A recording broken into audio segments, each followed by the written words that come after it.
मराठी शब्दगंध सादर करीत आहे सत्यशोधक कॉम्रेड अण्णाभाऊ साठे यांच्या लेखणीतून साकार झालेली एक कादंबरी. कादंबरीचं शीर्षक आहे आघात. मित्र हो, आज आपण ऐकणार आहात आघात या कादंबरीचा भाग पहिला. चला तर ऐकूया आघात या कादंबरीचा भाग पहिला. अश्विन महिना संपला आणि एक रात्र दिवसात विलीन झाली. मग ती मुंबापुरीवरची सुंदर सकाळ अवतीर्ण झाली. या महाराष्ट्राच्या राजधानीच्या कटीतील ती सहस्त्र दिव्यांची माळ विझली. नीती रविरायाच्या अनंत किरणांनी नाहून निघाली, उजळली, झगमगू लागली. ते मुंबईचे उपनगर होते. सकाळ होताच त्याला जाग आली होती. ते खडबडून उठले होते. त्याच उपनगरात एका कोपऱ्याला अगदी डोंगराच्या शेजारी असलेली वस्ती जागी झाली होती. तिच्या डोकीवर आकाशातून प्रकाश उधळला जात होता. परंतु वातावरण काळवंडले होते. अंधार हटतच नव्हता. तिथले लोक कष्टाळू होते, कामगार होते, बेकार होते, चोर होते आणि दादा देखील होते, व्यापारी होते.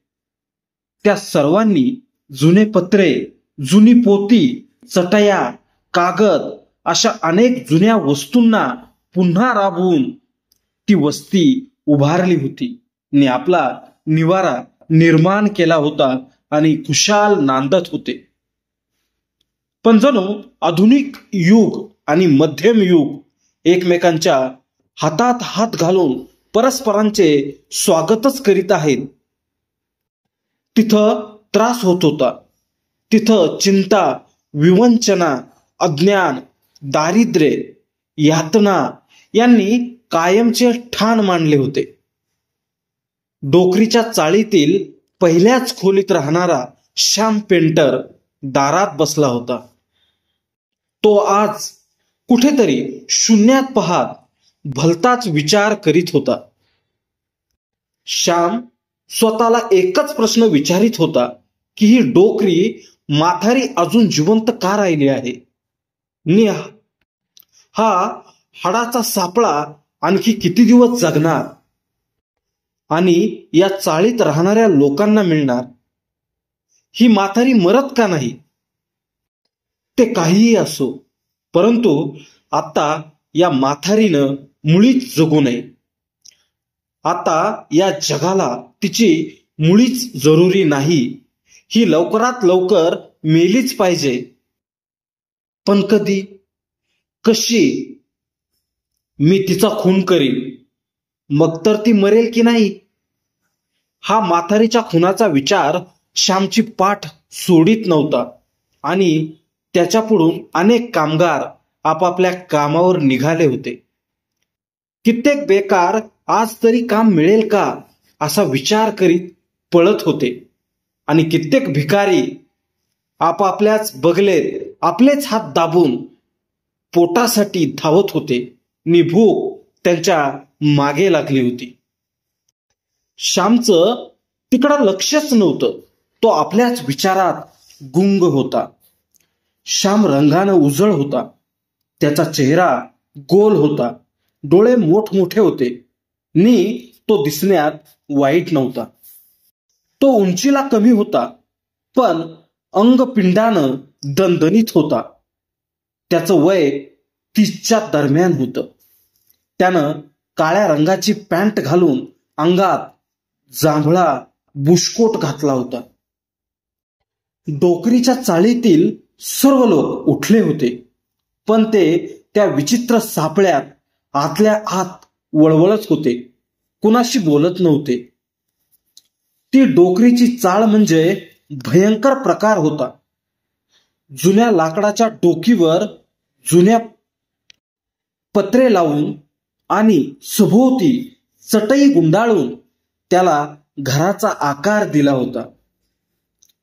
घराचा आकार दिला होता आणि आत अनेक जागी चटयांचे कूड घेऊन अनेक कप्पे करून त्या कप्प्यांना खोली आणि सर्व डोलाऱ्याला डोकरीची चाळ असं नाव दिलं होतं.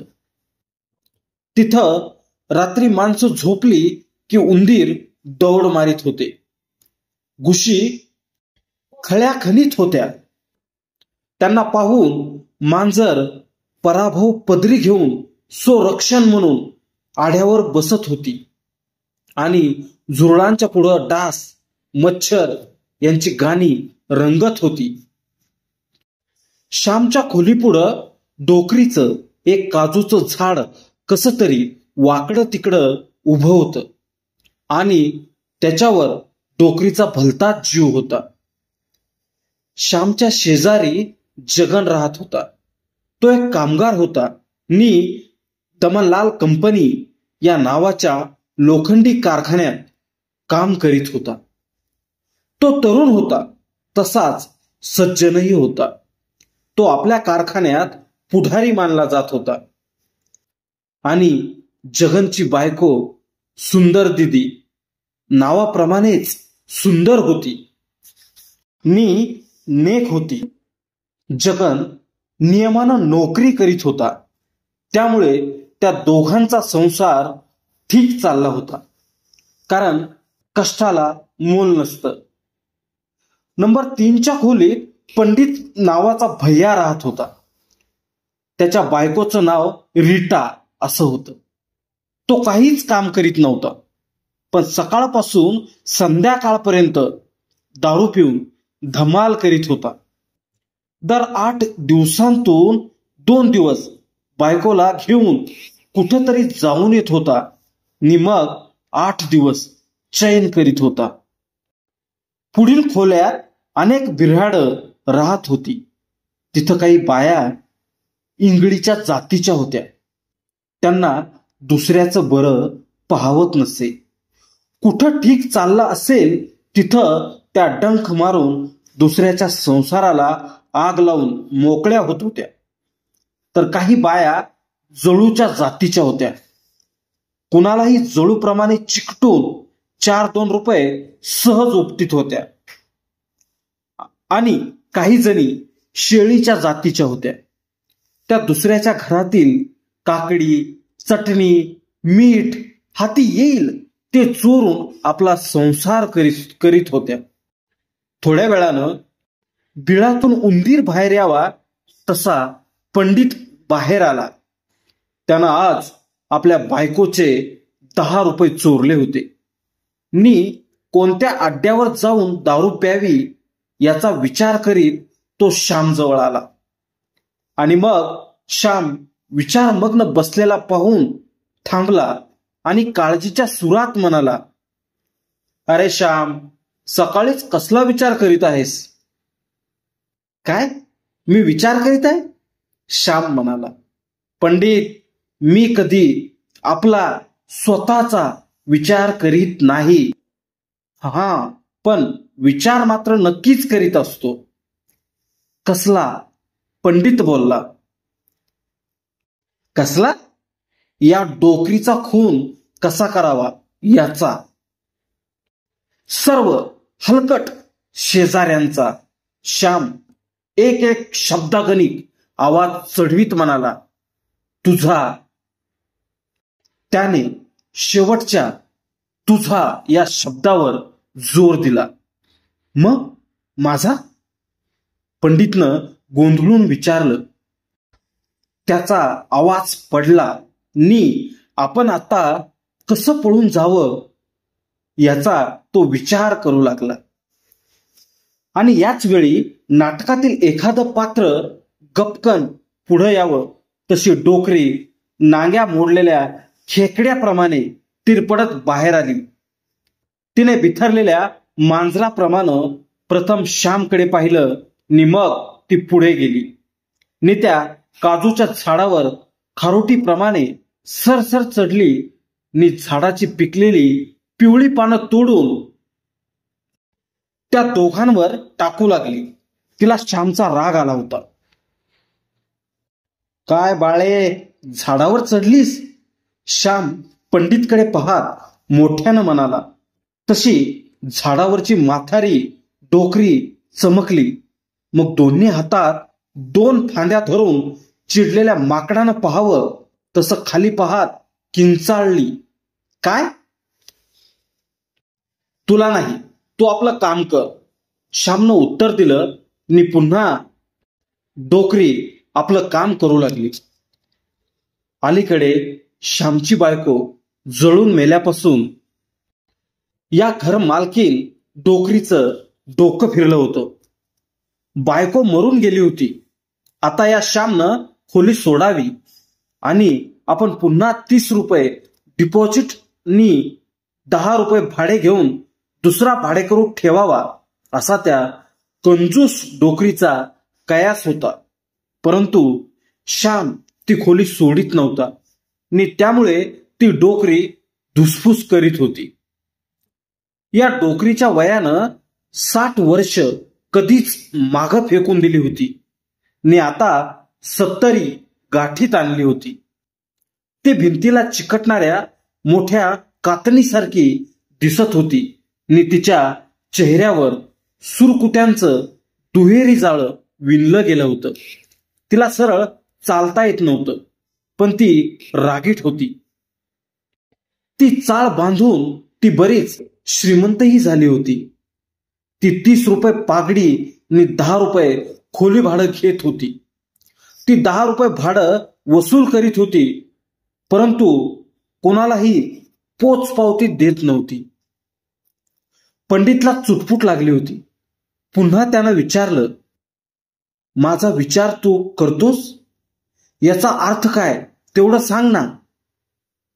मग ऐक, श्याम म्हणाला, तू 8 दिवसांनी बायकोला घेऊन जातोस आणि मग 8 दिवस दारू पितोस. याचा अर्थ काय? ते पैसे कुठून आणतोस? तो प्रश्न ऐकताच पंडितच्या चेहऱ्यावर भेकड हास्य चरफडलं. म्हणाला, अरे बाबा, हा काय प्रश्न आहे? अरे माझे बँकेत पैसे आहेत, तेव्हा मी 8 दिवसानं खर्चीपुरते रुपये काढीत असतो आणि आणीत असतो. त्याचंही एक कारण आहे. एकदम रक्कम काढून आणावी तर ही साली चोरांची आळी आहे. शिवाय या डोकरीनं हा आमच्यासाठी खास नाजूक महाल बांधून ठेवला आहे. तो इतका मजबूत आहे की मांजरानं जरी लात मारली तरी भिंतीला भगदाड पडतात. यात खोटं काही नाही. बरं जाऊ दे, तुझी ती बँक कुठं आहे ती मला माहीत आहे, श्याम म्हणाला. पण तू घरातील पैसे चोरून दारू पितोस याचं कारण काय? त्याचं कारण सांगतो हं, पंडित म्हणाला. ही साली बायको हरामखोर आहे. ती साली मागून मला पैसे देत नाही, म्हणून मला चोरी करावी लागते. खरे म्हणजे मला बायकोने चोर केला आहे. चल, एक 9 दे, श्याम बोलला. नाही रे देवा, भगवाना शपथ, 1 पैसा जवळ नाही, असं म्हणून पंडितनं आकाशात पाहत शपथ घेतली. मग लवकर जा, पळ, श्याम म्हणाला आणि गळ्याचं दावस तुटावं तसा पंडित पळत सुटला आणि मेल्यानं माझे 10 रुपये पळवले असं ओरडून रिटानं बोंब ठोकली. श्यामनं त्या आरडाओरडीकडे मुळीच लक्ष दिलं नाही. तो उठून सरळ चालू लागला आणि त्याच्या मागून जगन आला आणि मग ते दोघे बोलत बोलत चालू लागले. श्याम, मला तुझ्याशी बोलायचं आहे, जगन म्हणाला. मग बोल ना खुशाल, श्याम बोलला. पण आता मला उशीर झाला आहे, जगन म्हणाला.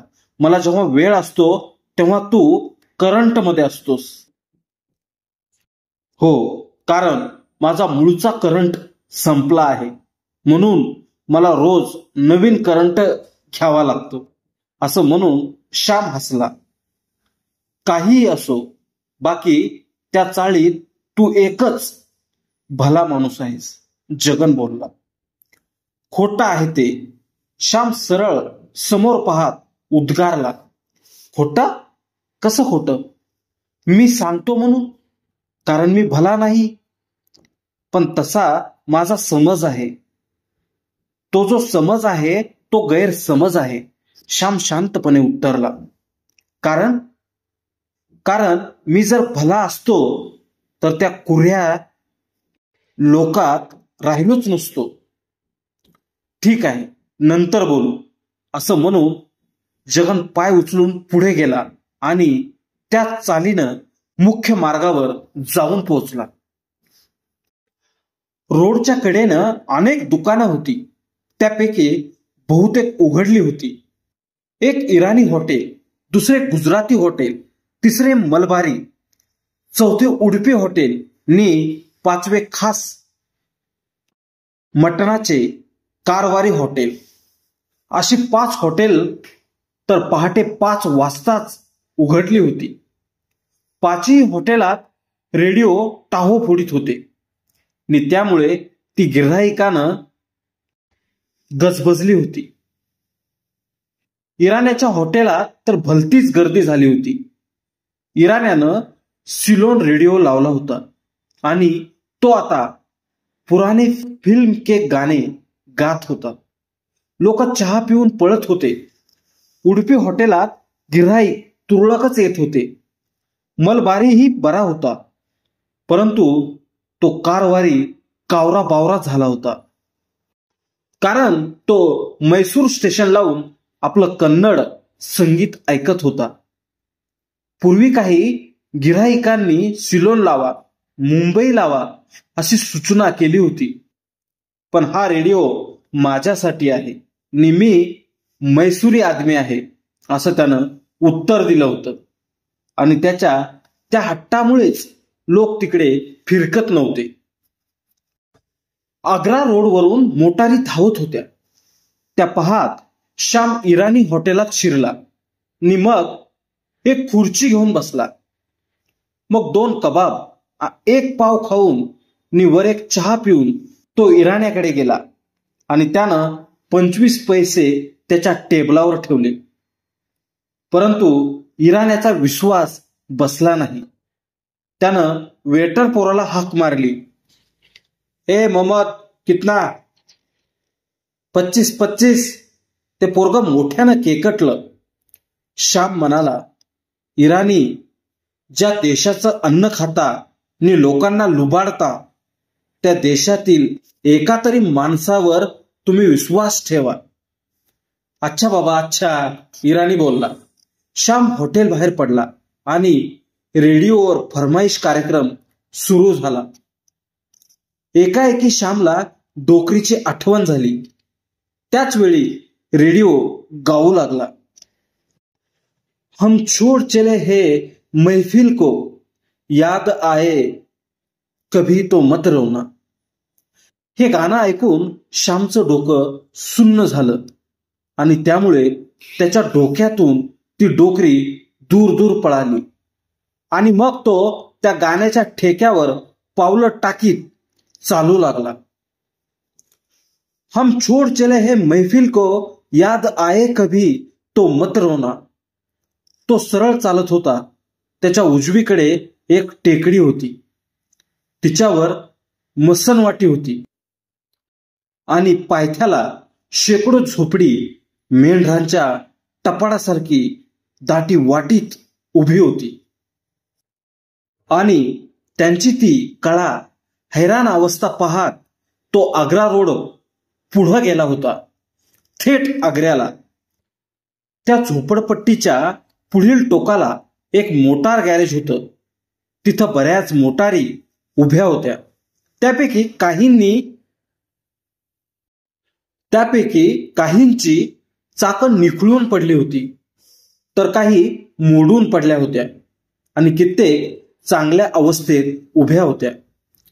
10-12 कामगार तिथं जीव तोडून काम करीत होते आणि मोटारी सरळ करीत होते.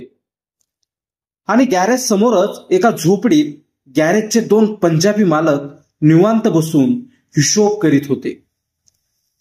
श्याम त्या झोपडीत जाऊन एका बाकावर बसला आणि म्हणाला, शेठ, माझे पैसे काढा.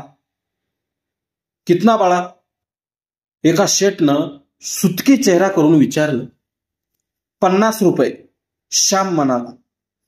मी 10 रुपये या हिशोबानं 7 गाड्यांचं काम केलं आहे. त्यापैकी मला 20 रुपये मिळाले आहेत. अरे पेंटर, तुला एवढ्या पैशांची काय जरूरत आहे? दुसऱ्या शेठनं मराठीत प्रश्न केला. ते ऐकून श्यामचं डोकं फिरलं, पण तो राग गिळून म्हणाला, मी माझे 50 रुपये मागताच तुम्ही म्हणता तुला इतक्या पैशांची काय जरुरी आहे? पण तुम्ही 5,000 घेता तेव्हा हाच प्रश्न तुम्हाला कोणी विचारतं का? तसं नाही, उगीच खर्च होईल म्हणून सांगतो, दुसरं काही नाही. शेठ म्हणाला. आपले पैसे घेऊन जा. आणि लगेच त्यानं 50 रुपये श्यामला मोजून दिले. ते 50 रुपये खिशात घालून, पैसा हा खर्च करण्यासाठीच असतो शेठजी, असं बोलून श्याम रस्त्यावर आला आणि 20 पावलं चालून त्या झोपडपट्टीत शिरला आणि सख्या दारूवाल्याकडे दारू प्यायला निघाला. तो सख्याकडे रोज जाऊन दारू पित होता. जाता जाता त्यानं सख्याच्या झोपडी शेजारी असलेल्या एका झोपडीत सहज पाहिलं आणि तो आश्चर्यचकित झाला. त्या झोपडीच्या दारातच एक सुंदर तरुणी बसली होती. तिनंही चमकून त्याच्याकडे पाहिलं आणि त्याच वेळी तिच्या म्हाताऱ्या आईनं तिला हाक मारली. ए रोजी. तशी रोजी उठून गेली. ती रोजी खरोखरच अप्रतिम होती. वयानं ती तरुण होती. नुकताच तिच्या तारुण्याला बहर आला होता. ती फुलत होती. तिचे डोळे पाणीदार आणि मोहक होते. तिचे नाक टोकदार होते. तिचा रंग गोरा होता आणि ती देहानं सुदृढ आणि सुकुमार दिसत होती. ती शुभ्र तलम पातळ नेसली होती. त्या स्वच्छ पातळाच्या पदरात तिने आपली उभार छाती दडविली होती. परंतु ते झिरझिरीत पातळ तिची ती काया लपवण्यास असमर्थ ठरलं होतं.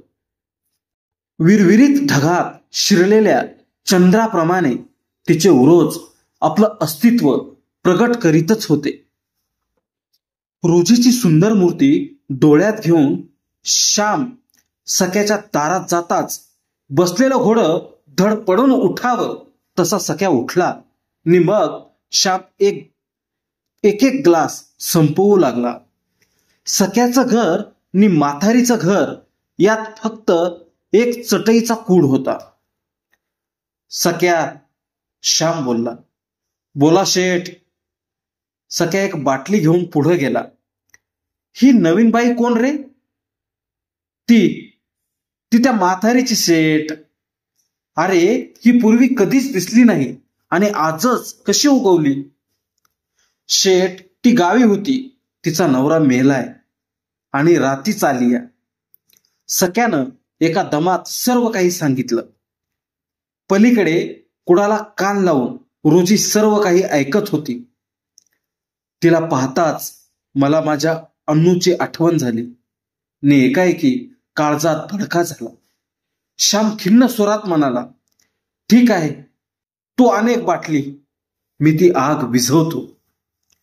श्याम परत फिरला तेव्हा रोजी दारात उभी होती, पण त्यानं तिच्याकडे मुळीच पाहिलं नाही. तो मान फिरवून आडाला आला तेव्हा रोजीला नवल वाटलं. श्याम रस्त्यावर आला आणि हो करून त्याला सुकड्यानं अडवला. काय सुकड्या, काय विचार आहे? श्यामनं विचारलं. काय नाही, आपलं असंच. सुकड्यानं आपली पोळलेली छाती उगीच खाजवली. त्याच्या शर्टाला एकही बटन नव्हतं, त्यामुळे त्याच्या छातीचं बेतट झालं होतं आणि सर्व हाडकं उघडी पडलेली स्पष्ट दिसत होती.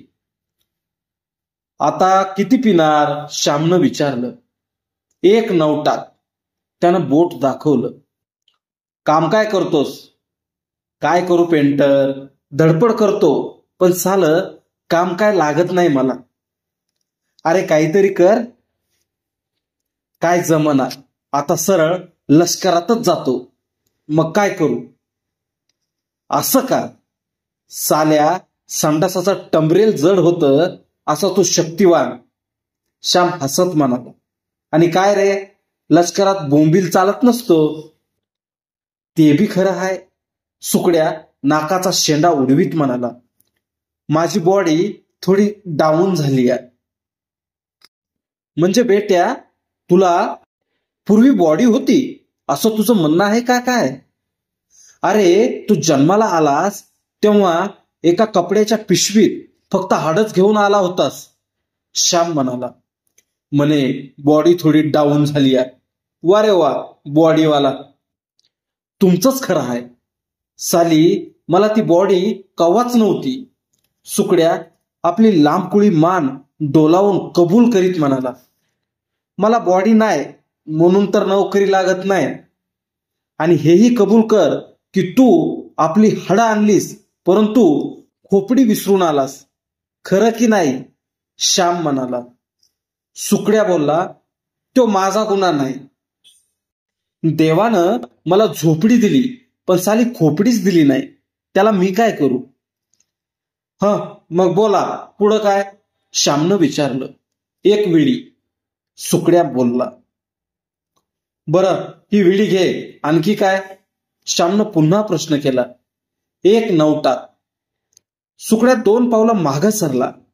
कानशिलात बसल याची त्याला भीती वाटली. अच्छा हे 6 आणे घे.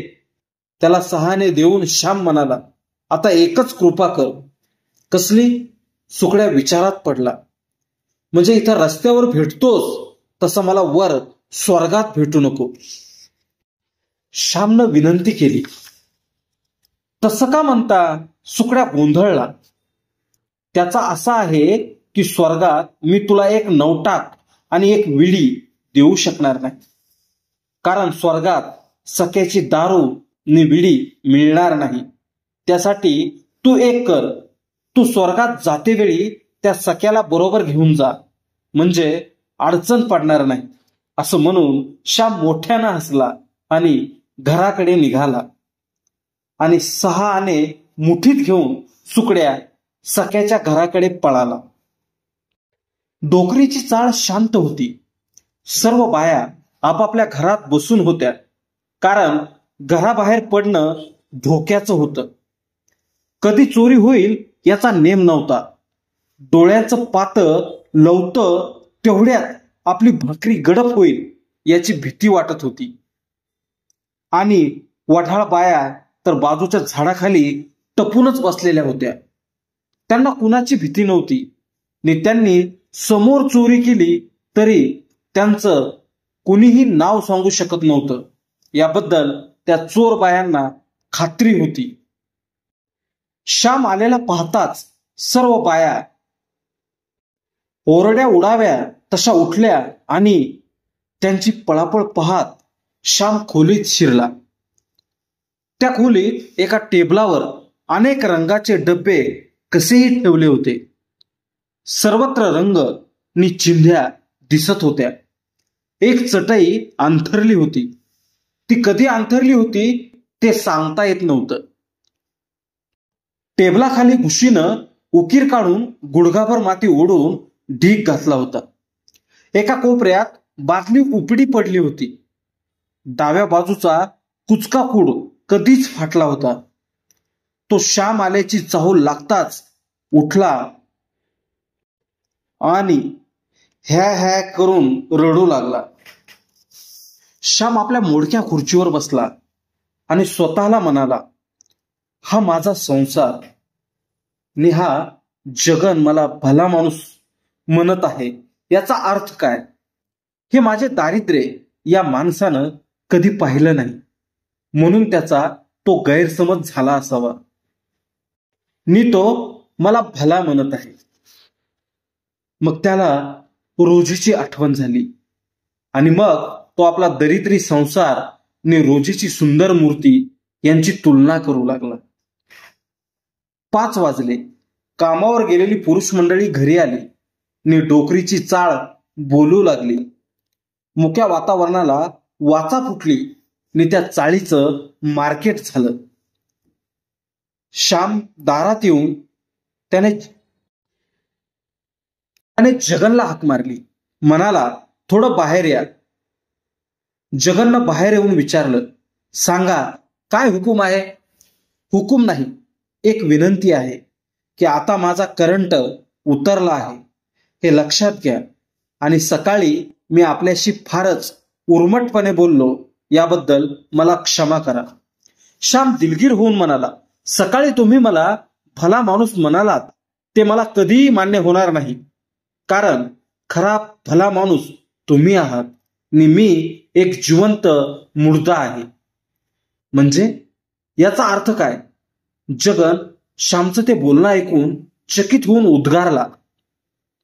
म्हणजे तुम्ही जिवंत मानव आहात आणि मी एक जिवंत मड आहे. बस, मी निघालो. बसा आपल्या घरी. आता हा जिवंत मुर्दा निघाला पहा. असं म्हणून तो हसला आणि हसत चालू लागला. श्याम सख्याच्या घराकडे वळताच त्याला रोजीची आठवण झाली.